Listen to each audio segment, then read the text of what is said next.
Technidyne's Profile Plus tapping and opacity. But before we get started with our primary calibration, it's important to make sure that we have a few things on hand. The first thing that you should have is your opacity standards plate.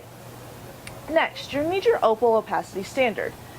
You'll see that this already has its value assigned to it. The next thing you'll need are your preloaded black and white body assemblies. Now at some point you might need to take these out to do an adjustment. If you do need to do that, it's just important to remember that the white body assembly always goes back in the front. If you're going to be doing calibration verification, you'll need 3 sets of paper verification standards. And it's never a bad idea to have your Technidyne operator's manual on hand. Once you have all of this together, you're ready to go ahead and get started on your primary calibration. Our first step is to press the Calibrate soft key. What will be displayed is the value of the last Opal standard that was used.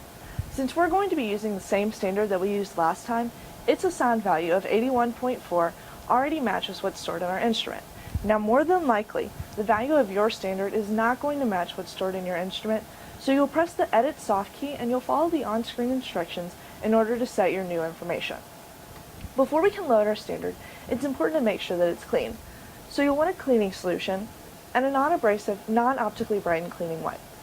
It's important to make sure that your Opal standard is free of all debris before we do any testing. Once you've got it clean, we can load our Opal standard into our plate.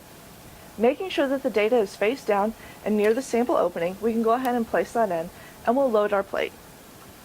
You'll want to make sure that it goes all the way to the back and that the white lines match up. And we'll press the Test Hard key. The instrument will make opacity measurements by moving the white and black bodies underneath the sample.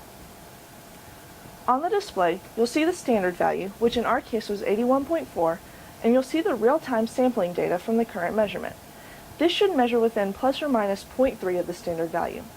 If it doesn't, you can take the adjustment wrench, which came with your instrument, and by moving the white body counterclockwise, you can lower the value, or clockwise, you can raise the value, until the real-time sampling data is within that plus or minus 0.3 range of the standard value. Once you've got it within that range, you'll press the Done key, and your calibration is complete. To verify calibration, you'll pick one set of the verification standards. Find the measured data of the 10 measurements and statistics, which is here. You're going to load the paper in so that the 1 lines up with the white line. And you'll press the Test Hard key.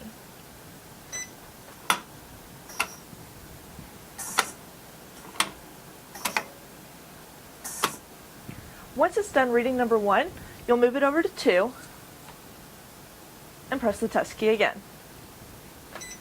You're going to do this all the way around from number 1 to number 10.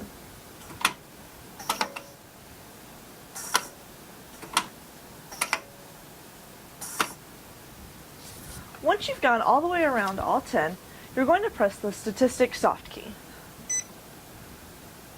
You'll compare the average that the instrument gives you to the average on your printout. It should be within plus or minus 0.3. You should do the same thing for your other 2 sets of verification standards, and they should be within plus or minus 0.3 as well. If you have any other questions, or if everything's not coming out within plus or minus 0.3, you can refer to your Technidyne operator's manual, you can call Technidyne, or you can check out the website.